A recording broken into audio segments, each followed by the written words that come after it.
Yo, welcome back to another episode of Beyond the Label podcast. We are not at Shaka headquarters today. Today we're at actual T City headquarters, aka the Gracie University, located in Torrance or Torrance, Carson? Torrance, California. That's right. What does it feel like being able to have so much access the way you do right here? Like we're in a very private place right now. I don't think anyone has access to this except for like Henner. And he don't. You know what I'm saying? Yeah. What does that mean to you? Uh, when you sit down and you think about it, not much. Not for me, because I'm, I'm like the adopted I feel it. Gracie brother. You know, like from at 13 years old, Hannah took me in. I've cleaned the mats. I've washed laundry. I did everything here for over 2 decades. So it's a privilege to have this access, and out of respect, I'll never abuse that privilege, and they understand that. Fire. So it's always respect, you know. They know, like, when I come in, the way I leave it, I come out even better or the same. It was dope because we were in the parking lot, me and John, and we saw people going to the door, looking left and right, didn't know where to come in, and I was like, "Where the heck do we go?" When we were walking up, and you're like, "Oh, don't worry, we're walking in through here." My boy whipped out a key. Yeah. Let's start at the very beginning. You and I have had a couple of conversations. Yeah. We've had a whole 2-hour saga before, but we're gonna do it a little differently today. All right. It's well documented that you grew up in the Rancho San Pedro project, super active, super crazy. I've been there. I felt a little pressed being there at 10 p.m. at night in my car, you know what I mean? Yeah. Tell me your favorite memory from the projects right there. We'll start there. My favorite memory is just being a kid. I feel it. It's just being a kid in there, not knowing. Oblivious. Yeah, oblivious to the thing. You see candles, you see whatever, and you hear R.I.P. things, but at the same time, you don't fully understand it. It's just like a normal thing. Mm-hmm. And the best part is playing. It's building tree houses and staying a step ahead of the city because they're gonna take them down. We had this big thing called Dirt Hill before they built like some apartments in there, and like that was our spot. We used to grab a bike and we just smashed down, and whoever can make it was the winner. We dug holes in the ground and covered them with like wood, and we had like our own undercover little tunnels. There was like a tree up there. We used to break tapes and then just throw the film. The film out, and just the tree was just. We just made it our playground.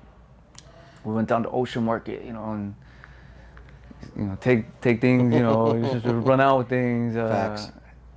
It was just that was the best part for me, because that's why even after we moved out and we moved to Torrance, every other weekend I was back over there. Facts. And it was always like, hey, let's go over here, Neftali's house, let's go over there. Like, okay, hey, can I stay at your house? Yeah, no, your mom don't want me. Hey, can I stay at your house? And I was like, yeah, go ahead. And you just stay at someone's house for like the weekend, and then that was it. When do you think you realized you were in the projects and what the projects meant and what, like, when did you hit the realization, like, yo, I live in the hood. I'm congregating I'm chilling in the hood. You know what I mean? Like, it was different because I moved out when I was younger. Yeah. Right. Yeah. So I moved out, and You were still going back though, so. But I was always visiting back. I didn't fully understand it till I was probably 13, 14. That makes sense. Yeah, That 13, age is 14. when, You started damn, getting a little you're going older. over there? Yeah. Like, hey, why are you over there? Why are you going to this? And I live in Torrance, and then I go to Pedro, and then you start hearing this or that. Oh, have you heard of them? Or were they saying something? And you're like, bro, I'm trying to go play. I'm trying to go down Dirt Hill still. I'm trying to go do this. Now at that time, you're like, maybe, hey, we found some black and miles to smoke them. Or, you're trying to find little mischievous things to do, right? But it's not to that level. So I started realizing around there where people like, hey, what's up? Some of the older friends that we had, they would get some fights or whatever, or their car would come out and you see some bullet holes in it, and you're like, what happens? Like, oh, I was with my brother, and this and that. You're like, damn. Wait up, what? Like, you were in the car? They're like, yeah, bro. Like, what'd you do? It's like, I didn't give a fuck. Nah, you're crying. It's like, I already know. It was just environment, yeah. Don't lie, you were crying in the Yeah, back seat. yeah, You you're thought you were fucking hit. scared. Yeah. Yeah, you shit yourself. You did this, whatever. And then the brother comes out, and he's older Bigger. and he's like feeling, kind of shitty or whatever. But they were always cool to us. Yeah, always cool to us. That's love. We saw things that other people, had they not grown up in that environment or known someone in that environment, obviously You can't kick it. Yeah, you can't kick it. But because they seen you as a little kid, It was cool. It was cool. Like, pinche abuelito. Like, No, yeah, there he's goes little cool. Bry right there. Yeah, little white boy, whatever. Yeah, there's him. So, but that was, it was until then I started realizing it. This is gonna seem crazy, but what was your worst memory growing up in the hood? That you can say, obviously. Just saying goodbye to friends, saying goodbye to them for, they're getting their pet, rest in peace. We're all hanging out or something, and then something happens, and then all of us are gathered up at the hospital at night, hoping that he makes Facts. it, and then, I think the doctor's coming out, hearing the mom hear the news. A couple of us are allowed to go see him and say goodbye to him. So walking in that room and holding his hand and saying goodbye, that's some of the worst things that you could go through for they sure. can go through, I'm super familiar with that, so I completely understand where you're coming from on that. That's wild. Yeah, that was just, it sucks, right? Like, that's an understatement. That's undescribable, kind of. Yeah, like last night we were in my car, almost crashing and smoking a blunt, and then now it's like things just took a different turn and life is never gonna be the same. Blink of an eye, huh? Yeah. Let's move forward, because that's obviously super touchy for both of us. Yeah. How did it feel always? Did they always say you were white growing up? Yeah. I hated that shit. How did you feel when they would be like, hey, what? Oh, did they just call you güero, or did they actually? Fool, you're not Mexican, you're white. That was it. You're not Mexican. How did you deal with that? Because I'm very familiar with that. I had light hair like you. I have colors eyes, not gray like your ass, but fool, you're not Mexican. You got green eyes and freaking light brown hair. Blah, blah, blah. Look at how light your skin is. Blah blah blah. Like, how did you deal with that? My first language was Spanish. That's crazy, huh? So to me it was like going into kindergarten, I didn't even understand what they were saying. So from kindergarten, the funny thing is I would laugh with them while they're making fun at me. Because you're just laughing. Yeah, they're just like, you saw them laughing, so I'm laughing. And it's not till like a couple friends that are bilingual, and they're like, hey bro, they're making fun of you, and I was like, what? Oh man, that's fucked up. Facts. But no, they just, I got teased around a lot. That was it. There's but then again, it wasn't personal. It was me and a bunch. It was like, if our age group got teased by the age groups above, I got picked on for being light-skinned. Everyone had, either this guy's too dark, this guy's too light, this guy's ugly, this guy's. Everyone had something, So I just got picked on for that. But when I whipped out the Spanish, they were like, oh. Tell them both parents are like from Mexico, and you kind of explain that, then they're like, oh, so I'm like, well, I'm more Mexican than you, bro. Straight up. Like, you don't even know Spanish. Like, what's up? You're a no sabo. With both of your parents being super hardworking, mostly their entire lives, right? Yeah. How did that make you view money when you were coming up? Like, obviously, I know there's some big ballers from the Harbor area. I'm sure you've seen them around. Some of them were probably the homies or whatever. How did you look at money and success and things like that growing up, being from a humble family? You know what I'm saying? I understood that money at a young age is what's gonna put you in a better place. Mm-hmm. Especially hearing my mom and dad always, oh, we're always talking money. Oh, we don't have enough money. We can't get you this because we don't have money. Christmases where you have to lie and go on outside and everyone's got something and you're just like, oh, I got this badass deal. Bring it out. Like, oh no, it's so dope that it has to stay inside the house. Facts. And they're like, well, let us come in. It's like, nah, my dad. Like, there's always a little reason why no. But you always feel a little bit excluded out of I feel that. even certain things like that. So seeing that made me, I guess it just lit a fire where it's like, I'm never gonna want to deal with this. I'm never gonna have when I grow up, I'm never gonna be Facts. struggling. I'm never gonna do this. I'm not gonna. I'm yeah. I'm not gonna work a 9 to 5. I'm gonna make it. I'm gonna be famous and I'm gonna be rich. And my dad was watching boxers, so I was like, I'm gonna be one Watch of those this. guys. Watch. That can buy a car, that can do this, that can, his kids will never have to worry about nothing. So then that seed was planted, and every time some of these incidents happen, it was water every time. It was just water. Mm-hmm. Every time I felt excluded or I felt laughed at or humiliated or whatever, I was just telling my kids the other day, I'm like, bro, you guys got Travis Scott's right now. I was like, I had Shaq's. We were wearing Shaq's. I had Shaq's, and they were making fun of me. They're like, you can't even afford Jordan, bro. You have Shaq's. I go, You remember when Skechers were like Payless shoes? yeah. I had Shaq's. I had the wannabe looking Vans. Mm-hmm. I remember finally I saved up money. LA Gears were fire for broke kids. Huh? LA Gear was cool. It was cool. I like for me, I saved up money from cans. Uh-huh. And like I liked skating growing up, so I bought. They used to ship out little handbooks, and you go through little catalogs. Like an eBay type of thing? Yeah, and it was called Osiris. Yeah, I remember Osiris. Yeah. Absolutely. So I saw some Osiris's. They're like, whatever. I forgot how much they were. Maybe $70. So I would just collect cans and. Bro, I was a hustler, dude. Like if you ask my dad, I would mow all the neighbors' lawns and charge them $5 for the front, $10 for the back. I learned how to shine shoes from my dad. I had a whole shoe shine polishing kit. He taught me how to do it because he would shine shoes in Mexico. And I would just buy my own things. I would hustle candy at school. I'd go to TJ every other weekend. I'd buy candy for like $5, turn it into 20, 30 over here. It was I was always hustling. I didn't want to go broke. I want to have to buy things, right? Mm-hmm. So, yeah, I think that's what lit that fire. When you first started in the UFC, even if you started making a little bit of bread prior to the UFC, but ideally, I mean, you probably started making more money once you actually got signed and stuff like that. How did your parents view you getting those little lump sums here and there?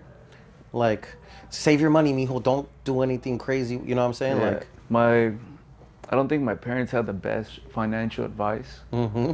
And it's only because they come from. I already know. From a world where they don't know how to do that, right? If anything, I'm teaching them right now as we speak. I'm teaching them about this and that and different ways about tax. Because I'm learning as I speak. Financial literacy, Yeah, I get it. I'm learning as I speak. Bro, my first check, I blew it. On what?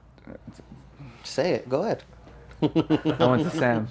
No, you did not go to Sam's, bro. I went to Sam's, bro. Everything. The whole thing. Bro, everything. I went to Sam's. How much was it? It was like 10K. You blew 10K? Yeah. So they brought you out like the Coca-Cola tray with the feria? I got paid 16K. You broke off? I broke off the managers and the coaches, whatever. I had about, 8, 10K.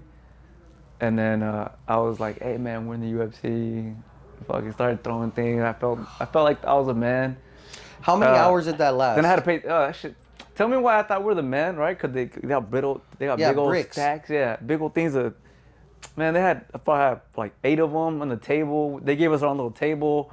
I felt like I was a man. Started throwing that shit. Watch them all grab them like pigeons, And then after that, some big ballers walked in and they kicked us out of our table. And then they had even more. And then as cool as they were to us, give it 2 hours, or maybe less, then they're on to those guys, and you're like trash, basically. Like, hey, I got ignored. And I was like, are you serious? And then it sunk in. I was like, bro, what have I done? I was like, I'm broke. I was like, I have no money.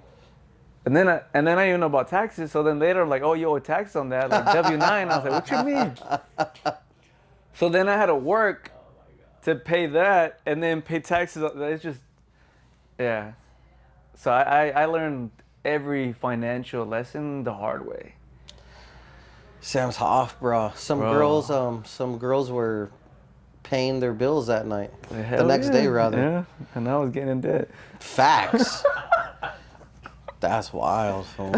And I was such a good homie, man. I was I looked at my homies. I'm Who'd like, you take with you that night? I took the homie Manjo and my homie Richard's brother Eddie. Shout out to Yeah, Rich we and went out Eddie. there and yeah, Manjo was doing his own things too. So he brought out some money and then, That's right. so us together, we thought It we were looked cool. yeah, it looked good for about an hour.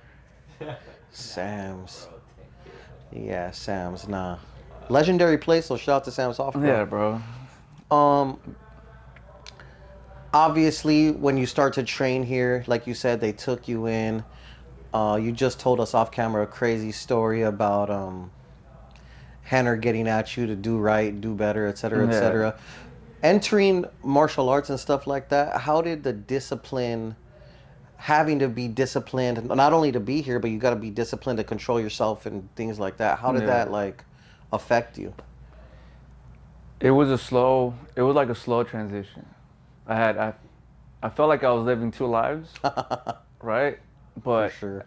now, like that, I look at it from my like at least where I'm at now. It's almost like I'm in the battle. That it was a battle where I come here in this building and police officers, adults, I mean, you name it, I could tap them all. They respect me. They show me nothing but love, You right? triangled everybody. Well, bro, like that's in here. That's like like if you're the man here, it You're the shows. man, that's it. I can teach you. I can show you, and it's all love and respect. It's a different environment in here. You learn different things, different cultures. People bring different values to the table. And then you go back out on the street, and maybe for the first 5 minutes, I'm like, "Hey, how are you?" And they're like, shut the up." Well, then I'm like, "Oh shit!" Like, Back to normal. yeah, it's like I have to rewire myself, and it's like, all right, what am I doing? Like, oh, and I'm over here teaching kids, like, kids, don't do drugs and eat healthy, and The like, homies are right here the doing homies their like, thing. here, fool, here, here's your 40, and like, yo, you want to go do some lines over there, or you want to go some key shots, and I'm going. It's like a battle, and all I could think of is Henner and Hidon kind of just shaking their heads, like, come on, man, what are you doing? And the culture and the things that I'm being taught here. But then I'm also like, I'm young. These are my friends. These are the homies. They're having a good time. The girls don't even like me because they don't even see that I'm even partaking in this. Mm-hmm. So then it's a bit What's up of with your like, square ass homie? yeah, basically, I'm like, because I'm trying to be like the martial art way. A couple of times, like, no, just water. Don't drink. No. Stop being this. Stop being that. Like, no, you don't even understand. Brian, shut the up, dog. Yeah, Here. yeah, for real. And it's hard, bro. I would even come with like some medals, and I'm like, yo, I won first place. I'm like, what? Like two, and I try to show them a video or something. And it's like, oh, you guys look gay. Like two guys in karate gis rolling on the ground. Okay, I'm gonna stop you And right I'm like, there. I was gay for a lot of, Let me for stop that. you right That's there. how they saw me. Let me ask you this. This is a Yeah. good one. Growing up in the hood, we grew up in the hood. We've seen Yeah. homies do their thing, and we've seen homies have zero hands. How many fools do you know that have zero hands that look tough as hell? A lot of them. Almost 90%. Was any of the homies calling you a little gaylord for being in your gi? Did Yeah. any of them have hands? Yeah, no. None of them. The only people that had hands were Or the homie named Boxer and Scrappy? not even that. Well, one of them was called B-Nugs, yeah. but Yeah, the homie's name is Knuckles. He's probably yeah, got yeah, hands, the bro. homie Knuckles, yeah, the homie Nugs and B-Nugs and his brother. A couple other people had hands, but even those guys, the funny thing is they were respectful. Facts. That's the craziest part. The people that I was afraid of them making fun of me because I'm like, oh, if this guy makes fun of me and he can fight, I can fight, and you would question yourself like, can I beat him? Like, I know he's a homie, but in between my homies, we fight each other. Facts. And it's like, I'd rather not even go there with you, right? It's that little respect and fear. But then they show you nothing but love. So you're like, I never even had to worry about you. Because the ones that don't know how to do anything are the ones saying Talking the most. crazy. Yeah. Especially when they're drunk or whatever, then you're like, oh, all right. So, growing up in the hood, being Mexican, humble beginnings, you've seen the top. I feel like you've seen the top. You've been in huge wars, super publicity, you got some bread. Do you ever feel like, what do you call that shit, John? Imposter syndrome? You know what I'm talking about? No. Like where you feel like maybe you don't deserve it?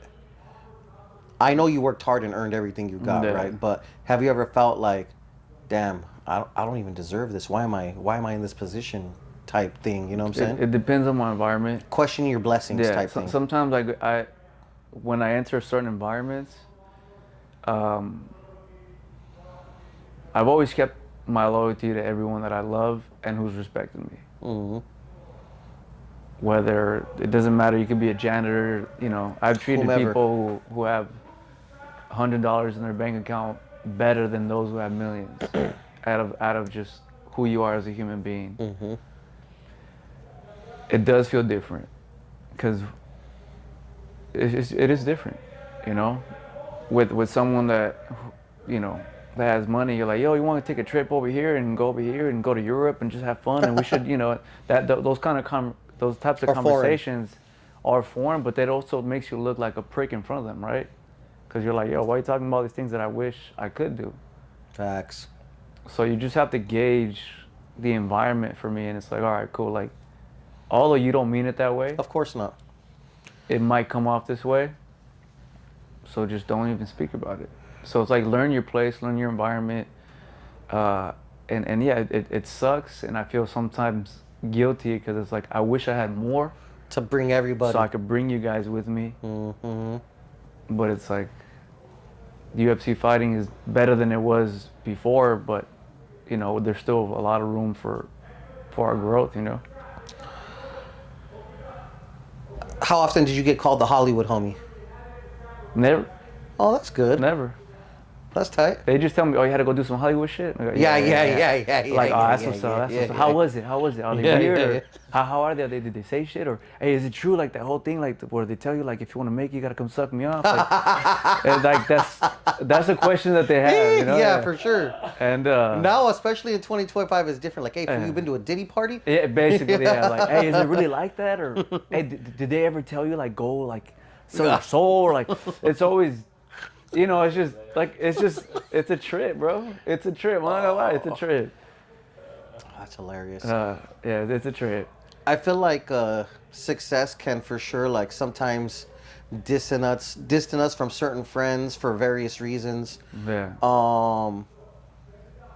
Shit, it could distance us from ourselves pretty much. But have you ever felt disconnected Absolutely. from? How did you? I don't know how else to phrase it. How did you regain your connections back, whether it been with family, your loved ones, whomever? You know what I mean, homies. The best thing that martial arts has taught me, and it's not even fighting, right? Because fighting gives you confidence, but martial arts gives you principles.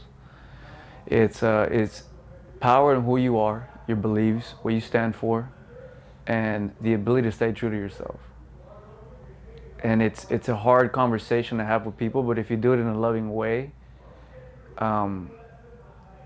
I can be around people, anyone. Mm-hmm. I've been around people who I know if I hang out with them out in the street, it's gonna be bad. So I'm like, hey, I'll have love and respect for you, but Can't kick it. and if you do want to hang out, let's go hit the gym. That's tight. Let's go hit this. Let's go to the beach and surf or whatever. Let's go sauna and cold plunge. You're in my environment. I'm not gonna be in yours. I respect that. And that's my thing. I said, I love you, but you want me to go to the club for what reason? Because when I walk in there, I can buy bottles and I can do this. Like, that's not a homie, dog. Be honest. How many times will you come with me and work out? None? That you cut yourself out. And if you do work out with me, then you show me, hey, I do love you. And if you don't like working out, cool, let's go eat then.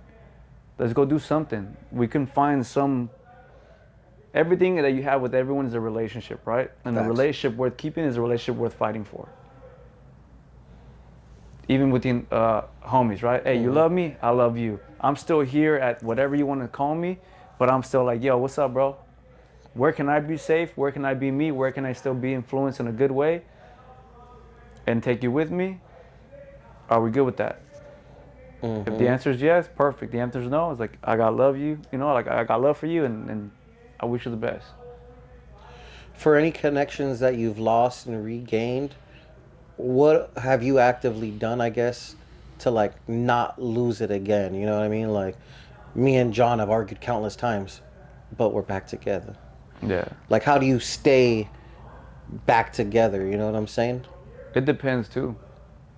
Some things are worth cutting people off forever. Mm. In my opinion, I forgive you. There's people even recently in my life that I found out, things happen or whatever, and I'm like, hey, bro, like, the initial part of it was like, if I see your face, like, don't let me see you. As time happens and time passes by, then I'm like, hey, bro, like, I forgive you, but I still don't want you over to my house. I still don't want you, like, I still don't want to break bread with you. If I see you in the street, it's like a head nod, and that's it. I think it's all circumstantial, right? If the cut is too deep and you can't go back from it, I forgive you and I wish you the best. If it's bickering and arguing or difference of opinion, that one's cool. But unless you intentionally did something to harm me, Then yeah. you gotta trust a snake to be a snake. It's like it's gonna bite you. So why would you want why would you want things around you that can bite you? Is my philosophy. It's like, oh, you bit me and like I pulled you off and I survived. Cool. Let me keep you here. Nah, like you're a snake. Like, Go. yeah. That's why I say keep a distance. Like that's a stick right there, pushing them away. It's like not near me. I got my family. I got my kids. I got things that I'm trying to achieve. When how would you how should I phrase this? We grew up in the hood. We could see another hood when we see one, you know what I'm saying? Yeah. Have you ever seen another hood fool in the ring? Wherever, respect the cage all the way to the UFC, all the way to wherever, and been like, damn, it's another hood motherfucker. Boy might have a little, you know what I'm saying? Or does that not matter? Like, you could be in front of a square guy, a hood guy, or does that not matter in the ring? Oh, in the ring? Yeah. No, it doesn't matter. Do you think it matters to them? Or I guess it depends on the person. What do you think? I'll tell you what, like when I got to the UFC, like watching boxing, it was a lot of, I come from the slums and this is my only way out. Mm-hmm. It wasn't like that in the UFC. When I got in there, I was like, I come from the slums and I made my way out. I'm making my way out. Mm-hmm. And I got in there and I'm like, yo, what's up, man? What's your story? Like, oh, I got bullied and I took karate and now I'm here. I'm like, so like. Who'd you get bullied by? So Fools like you. But it's like, but like your life was, oh no, I grew up in a nice neighborhood, this and that. I'm like, oh, okay, that's cool. So at that And point, I go what's the around and I drive? ask a lot of these people. A lot of them have experienced like traumatic things, right? Like bad things happen. And I think that's a common ground that we share where like a bad thing in your life will happen and you use that as fuel to succeed. Mm-hmm.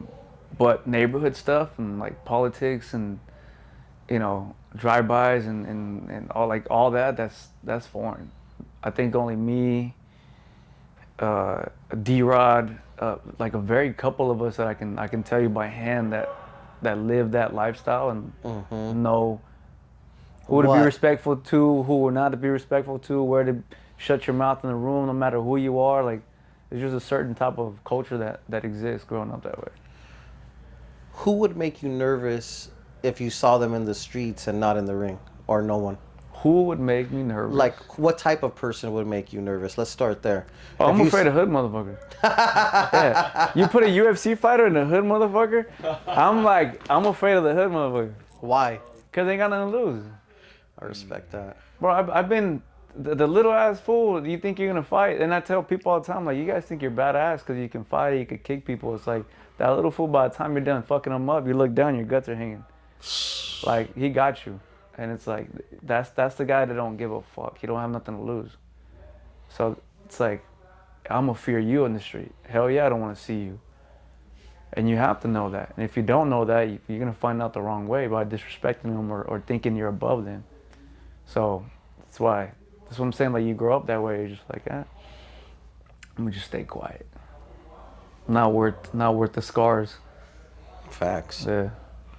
There's risk and there's reward in taking risks. Usually there's not reward in playing it safe, but how do you know when you're fighting to risk it all and when to play it safe? When you're losing. When you're losing, it's Brian, you're down 2 rounds, 1 more to go, give it all you have. straight up. It's like, that's anyone, right? Like, excuse me, you have to, so yeah, you're down 2 rounds, 1 more to go, and if you don't finish this guy, you're gonna lose this fight. Straight up. And that's kind of when you find out, like, are you really gonna die on your shield or not? Because everyone, let's say you always hear it, but no one ever does it. Oh, I'll die on my soul and whatever. It's like, no, you won't. Third round came and you're losing and you ran the whole time. It's like you weren't walking forward. Have you ever regretted holding back, or do you think you've ever held back in retrospect? Because obviously, in the moment, you're doing whatever you're doing, but have you ever felt like, damn, I kind of fucking held back, and There's a couple fights that were done, and I question myself in terms of like, did I put it all out there? Because when I'm done, I'm like, fuck, I could have gone one more round. And if I feel that, it's like, well, then why didn't you then go? I didn't leave it all there. Yeah. Yeah, but then that's a hard one because then it's like, what if you push that extra and then you can't make it to the next round? And You gassed out. That's then it. you know what the craziest one was? The one with Volkanovski. I was gonna bring it up, but I Bro, don't want the to. third round, fuck, he broke my orbital, right? He headbutted me, and then I ran to a cross. He broke my orbital. I couldn't see nothing. And I had him to submission. Of course. I thought I was going to win. For sure. I was like... Everyone probably in my did. head, I'm like... How much longer? And you! Yeah. Right now, I was like, motherfucker. Next thing you know, he slipped out. I was like, what the fuck? This is not supposed to happen. And I'm like, oh, shit. And now he's on top. And then I put this on everything I love. He fell in the triangle, and I was like, yes! God, you're even better than I thought. You're gonna be like T-City by T-City. Yeah. I was like, bro, T-City by T-City. I was like, and I'm looking up at the fucking... The lights. The whatever that thing is. And I'm Titantron. like, and I could see me with the triangle, and I was like, it's over for this fool.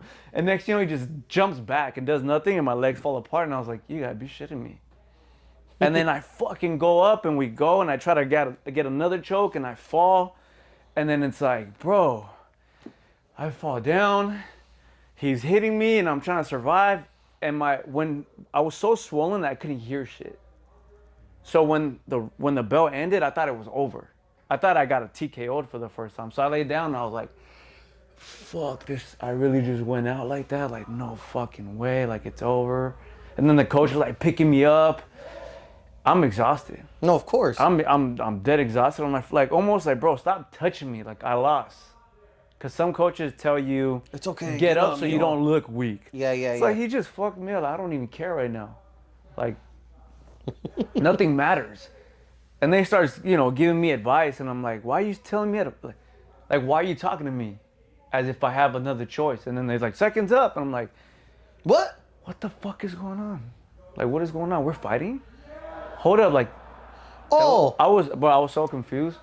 And then I don't know if I told you or I told someone where the ref grew up in the neighborhood.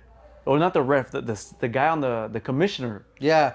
And he ended up knowing a lot of people that I grew up with, and he was mentioning names. So when he was like, yo, Brian, like, you good? And I was like, shit, I can't see shit, homie, but it's all good. But I felt like I was talking to, like, just the homie. The homie. It's like, I don't give a fuck, like, I can't see shit, but watch. And he was like, yo. And I looked at him, I was like, hey, I told you that shit in confidence, bro. Like, I told him in Spanish, like, te dije en confianza. And then he was like, look at him, like, bro, I gotta do my job. And then he was, that's why you see that thing where it's like, it became a meme where it's like, Herb don't even care if you're, if you're good or not. He's like, Ortega, how many fingers? I'm like, 1. How many fingers? 1, 2, 3. He's like, yeah, you're good to go. Because I was looking at the homie like, fool, fucking, like, help me out. Boy. Yeah. Say something. And, but luckily he let me go back in there. And then we fought the 4th.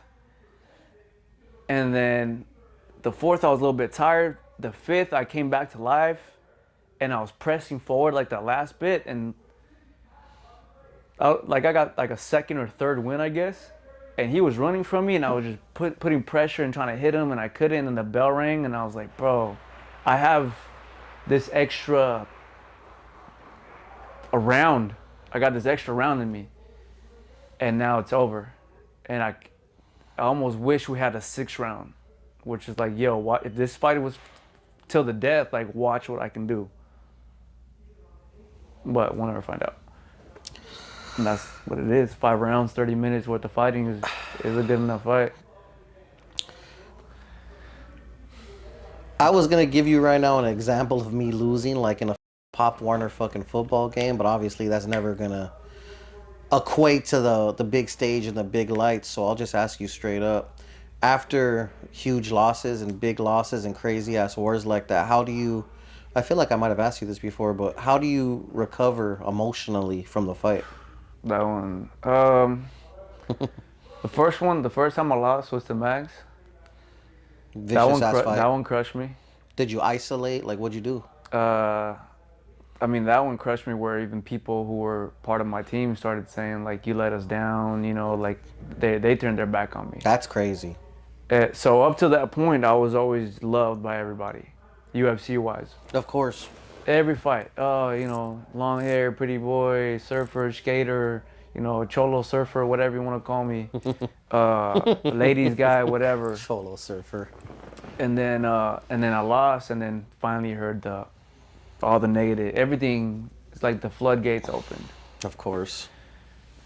And it was weird because it's like right before this fight, I had 5,000 of you commenting you love me, and then now I have 10,000 of you commenting you hate me. It's like, how'd that double down? And when, and it's the same people that I remember like saying love was showing hate. Yeah, when did you feel like that, big dog? And it was, yeah, I was like, bro, like 6 hours ago you felt different, but now you're all right, cool. That one was weird, but then like people from the inside, their opinions that really mattered, you know, them doing that, that's the one that hurt me. I was like, all right, cool. It was like at that point, it was like everyone's just, you guys just love me for what I was doing then. Cool, all right, it's good to know.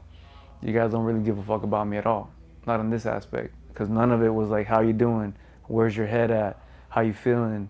Hey, bro, you know, you had a bad day at the night, but you know what? We're gonna come back. There was not Facts. that motivational thing wasn't there. Not from a couple individuals, the ones that were in the corner. That you cared about, yeah. Yeah. And then if anything, it was negative commentary from them. And I was like, damn, all right, cool. I'm in a gurney in the hospital, and they're just, you know, it was all bad. So I was like, all right, cool. When I get back on my feet, I'm gonna get better. And I mean, I went through it for like about a year, because the surgeries that I had from that fight. That's when you had like a 20-month break or some shit like Yeah. that? Well, I had a year from the hands to recover, and the nose that I broke. And the second I was good to go, COVID hit. So then Bubble fights. yeah, so it was like almost 2 years. But in that time, I was like, I have something to prove for all you guys who betrayed me, for all you guys who let me down, for you turn your back on me. I'm gonna make you regret that. And I fought Zombie. And boom. And boom. And then I got a taste of what doing things on my own felt like. And I was like, yo, when I do things on my own, like This shit's all right. That shit's all right. And then that's when I fucked up, you know. But yeah, emotionally, it sucks, bro. Yeah, it sucks. Eventually, you got to get used to the negative, all the hate, right? You got to realize that these people hating on you, they got bigger issues than you. So I was watching someone preach. Actually, they're talking about it feels bad in the beginning because it's like a bunch of attacks are being thrown at you, but it's like if you really realize they're just a bunch of snowballs. So you're like, bro, like Some snowballs hurt, big dog. you know what? They do it because you at least some people say some bad things, and I'm like whatever. But some people say certain things, and because I take accountability for who I am and what I do, I'm like, you're not wrong. I'm able to say, bro, you're not wrong. Like you're right. I did do that. I did do this. I did, you know. And then it's like, fuck. How many mistakes have you made that you weren't really, maybe pride or maybe ego was having you overlook them, but then when certain people try to hold you accountable for them, you were just saying, you're like, fuck. How did it feel like having to face that reality when you didn't really want to? Would I define that again in like Whatever my mistakes, language? like whatever mistakes you think you've made that people pointed out that you didn't really see, and you were like, well, fuck, you're right. And then you had to go through the process of correcting whatever those mistakes were, you know what I'm saying? It's been my whole career. Every single fight, win or lose, it's always like, yo, you fucked up here. Why aren't you doing this? Why didn't you do this? Why didn't you do that? Um, when are you ready to go? We got to work on it. Mm. It's like, all right, cool. Give me like a week or two. Like my leg still hurt or my hand hurts, whatever it is. And obviously when you lose, that's the toughest one to come back from because Mm-hmm. it takes a toll on you mentally and physically. And it's like, bro, like, do I still have it? Am I ever gonna be this? Am I ever gonna do that? You question all kinds of things. These are battles that I'm not the only one that has it. But because I'm on this platform and I'm on this stage and I've been in the top 10 for the last 8 years, this is a reality of my world. It's like an unspoken truth. I go through this. Hey, can my chin hang still? Or are these guys getting better? Or are they getting faster? Or am I getting slow? Am I getting older? Do I suck now? Or is the new wave coming in? Like, am I not built for this shit anymore? Did I get soft? Did I get money and now I'm not fucking hungry? Like, is this real? Or is this how this feels like? Is this what this looks like? Fuck, I gotta question myself. Why the fuck do I just drive around everywhere? Why don't I just ride my bike anymore? How come I used to run 5 miles all the time and now I run 3? Like, is that soft or is that this? Well, what is true? What is not true? Well, if you did get older, how can you get better with the wisdom then? How do you use that? It's like, so now it's just, bro, it's a like, lot. it's a lot. And then that's like, okay, that's just your job. Then life is life and like always. Dad, hey, the house, hey this, hey that, hey, and it's just like, and then the families, it's like, the family needs help, you know? It's like, oh, my mom and dad, how you guys doing? Cool, let me help you guys out. Hey sis, how you doing? You guys struggling? Cool, I got you guys. Hey other sis, how you doing? Damn, you struggling too? Don't trip, I got you. And it's like, oh wait up, I gotta remember, why am I making this? Because of this. So it's like, I love you guys, but I gotta go back to this and disappear for like who I am and like battle myself in this world. And Crazy. it's just interesting. It's my life. That's it. It's just my life. That's it. I don't even need like it's just, it is what it is. It's just my life. I feel like you have a little bit of a relationship with Dana. What does Dana say when you go through the hardships you've been through? Is he supportive? Is there not like really communication, or how does that go? Dana's the boss. So that's it. I'm your boss, and you know, other than being your boss, I can't be a friend. I feel that. You know, he can give you advice. He can talk to you. Like I remember after the Max fight, and I told him everything was going on. He flew me out to Vegas, and we had lunch or we had dinner. I remember you telling me this. And he was just like telling me all these things, and I was like, damn, all right, cool. Like, you didn't have to. Thank you. And certain times, right, I just talked to him on the side, like as a homie, just, or not a homie, but just regular person, I guess. Yes. Just a regular person. And then he'll catch himself like, oh, hold up. There's just a certain line there that can't be crossed, you know? I feel it. And it's just because if you do that with me, then you have to do that with everybody. So at the end of the day, it's like, you guys either all of you are special or all of you work for me. And we all work for you. You know, just like a boss will give you an advice here and there, cool. But that's kind of what it's been with them. The Cholo Surfer. Your style is yeah, the Cholo Surfer. Bro, I'm telling you, man, Your style is I had so much things. Flannels, fucking white tees, Chucks, Cortez. I mean, obviously, all those other things besides the Chucks and Cortez are by Shaka, right? How conscious are you of the image, or is it? I mean, let's be real, big dog. I'm just throwing on a white tee and my chains and I'm out, right? I'm not thinking about shit.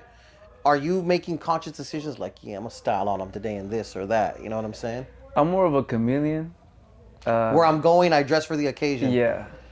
Every time me and you have been out together and seen each other, you're wearing a fucking blank. And sometimes, like, I go say, like, from UFC, designer clothes, to 501s and white shirts.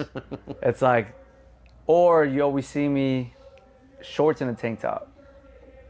I don't know, that's my style. Like, I dress Forever, for the occasion. Right? You just the same Obviously, forever. It's like, bro, you are an image at the end of the day. What image am I trying to portray? What I want to show? I'm a classy man. I'm a classy man. I like to portray that, and that's what I try to live by. I try to be classy. I try to not be too flashy, not too this, but it's like, yo, clean cut, professional. That's what I carry myself as. Every day though, I'm not trying to impress no one. That's it. I'm not trying to impress no one. I got shorts, a shirt. Thanks to you, I got black and white ones. You know, I don't gotta go to the store and buy them anymore. And but that's it, bro. Like honestly, I'm a very minimalistic person. Why'd you cut your hair, big dog? One of those questions that I told you that you dive in there. Mm-hmm. Why are you tying your hair every fucking time you're done with round one? Why is it me and you are punching each other in the face? And I'm like, hold up.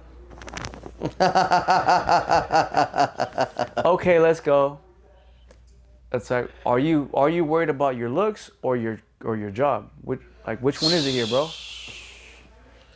Because Brian is attached to his long hair and his the cornrows when he fights, and it's an image now that has been developed throughout the years. Of course. But it's also like, hey, bro, think about how much time you wasted tying your hair.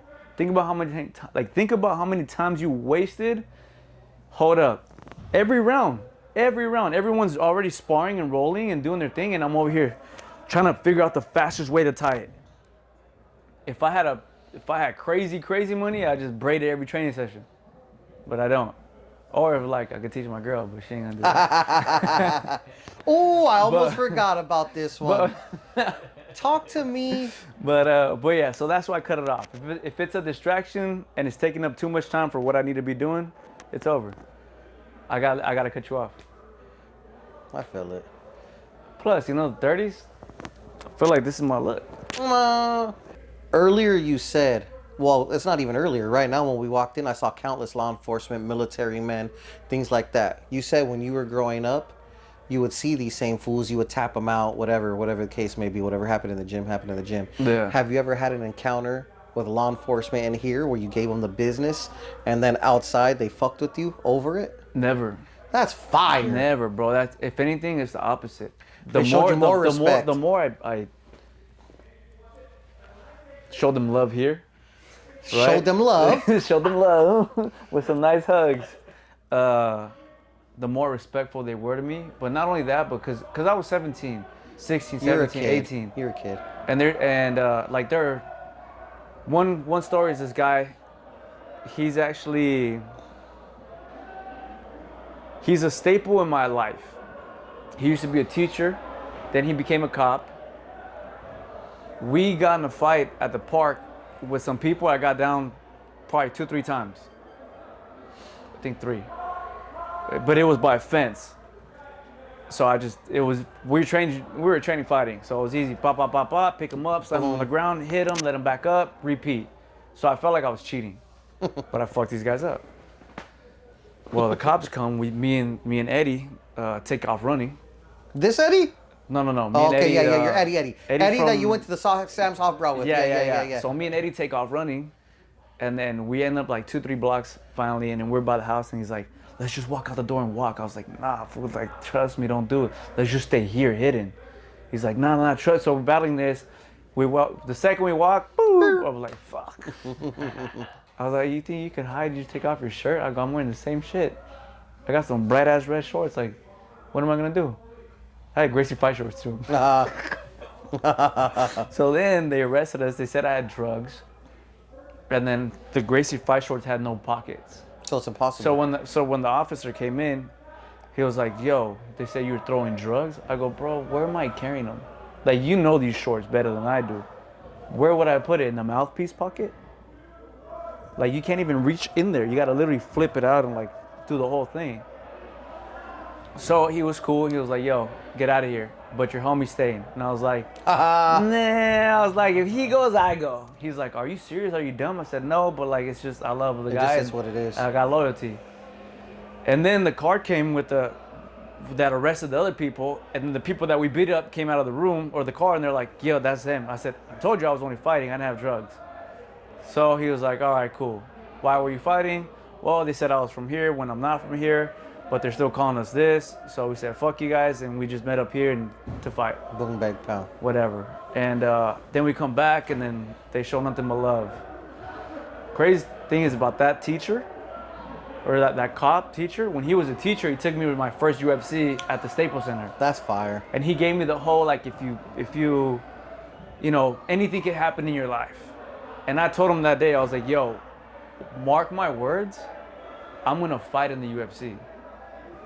It's like, yo, you can do everything. Like, no, like, mark my fucking words. That's my job. Like, in the future, that's my job. And it clicked that I was 15 years old, but that day it clicked. I was like, that's what I'm doing. And then obviously 2 years later, he arrests me, and he's like, yeah, that's not the route you're going. And then later on, now he's like, yo. You made it, kiddo.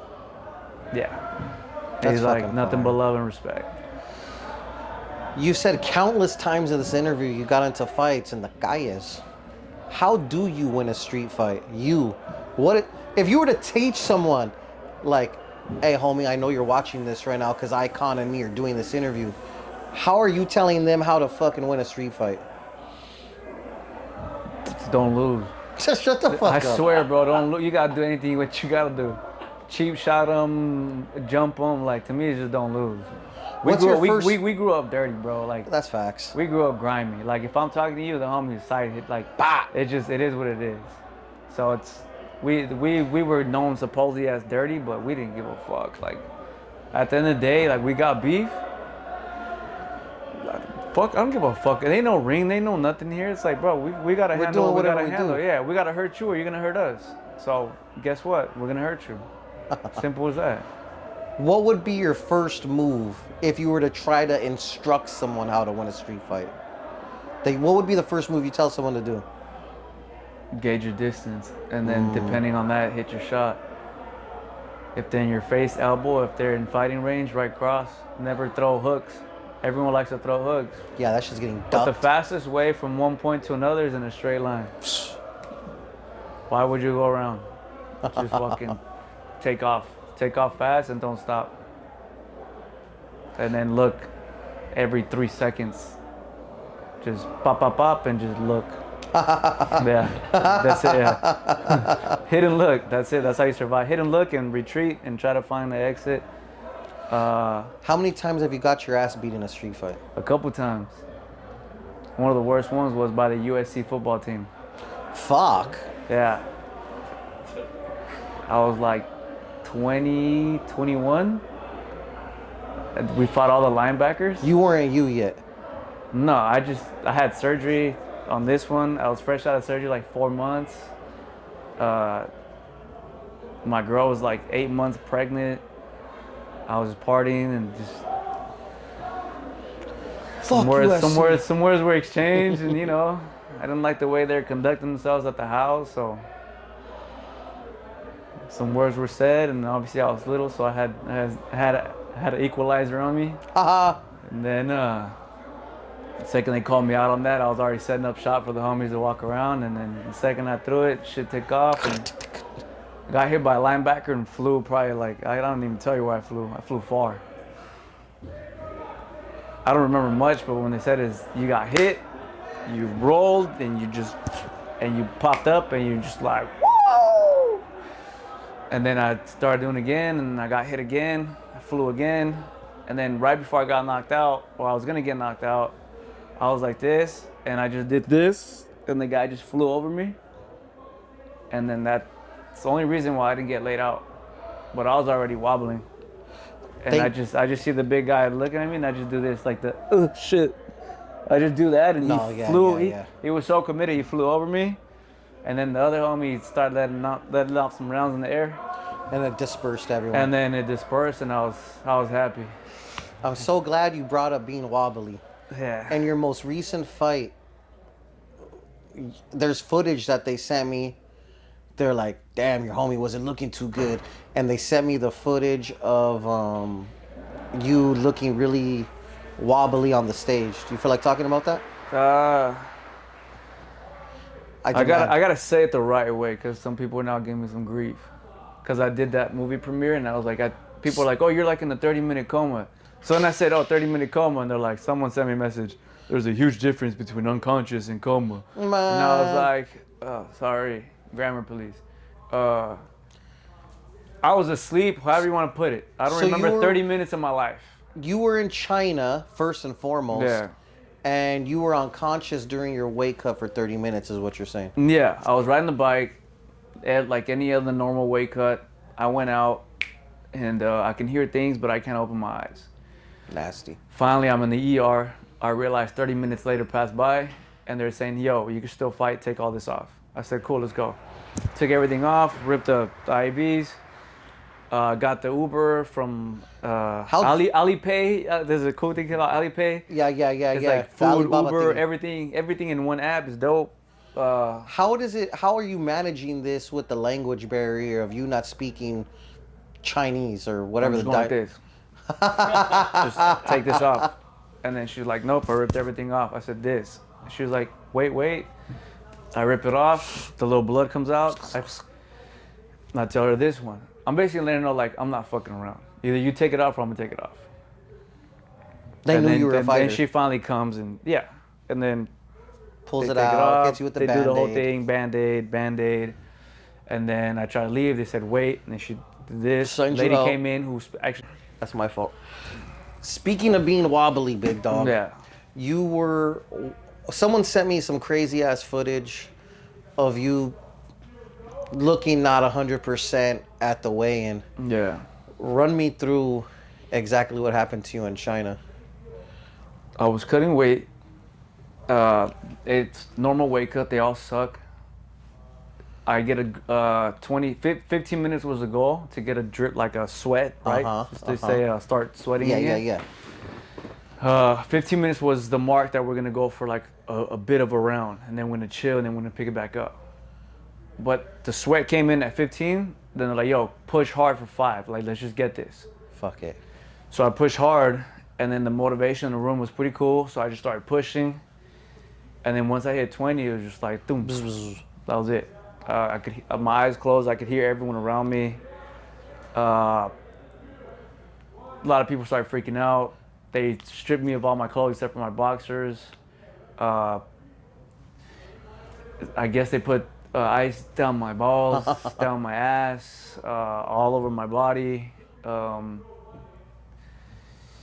They carried me in a gurney out to the hospital. Woke up over there, and then I think I saw a remark that said you can't be in a coma for whatever. it was whatever it was.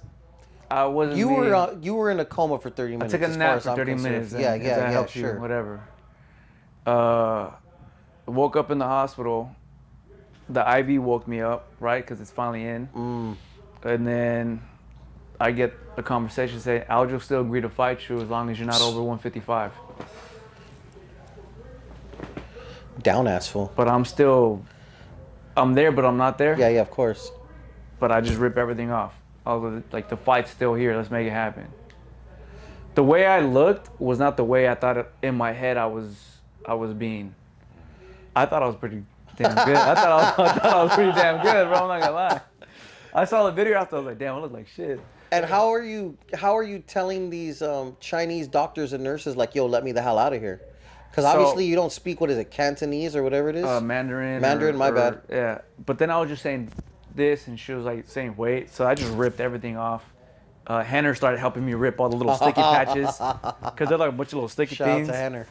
And so he's in there like, and Henner, I'll tell you what, Henner don't say much, but he took charge in there, because he was telling the translator, tell her we're not asking, we're leaving now. Whether like he put on like his Henner voice, and I was like, oh shit, all right. So then I was trying to tell her take this off. She told me wait. I ripped the first one off. Then we plugged it, and then I looked at this one, and she said, okay, I'll do it. Then she grabbed the little cotton pad, nice. and the whole thing, put the bandage in. Then we tried to leave. They said, wait, only just sign a paper and you're good to go. They said, we just need to sign this paper.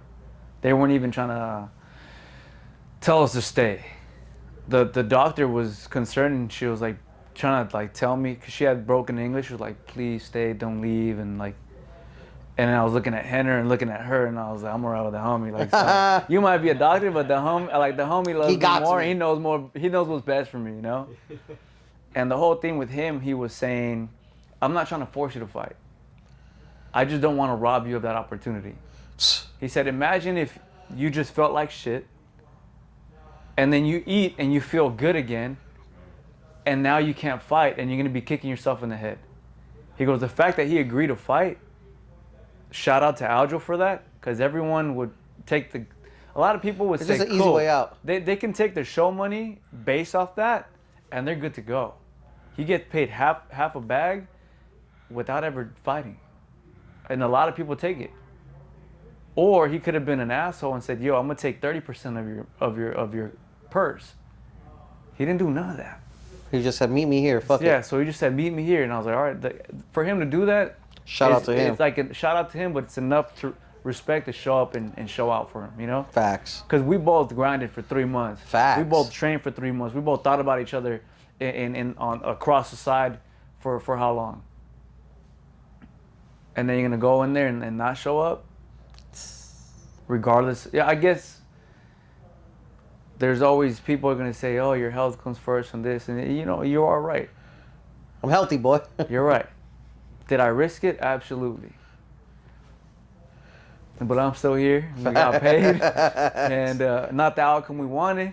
Obviously, ain't that like I don't show up to lose. I mean, let's be real. It's not like you got freaking super work. The fight was competitive. You know what I'm saying? Yeah. How did you bounce back from that little sleepy moment? Because you didn't look sleepy in the ring. Bro, I'm not gonna lie, we thought that maybe I was gonna get knocked out like the second or third round.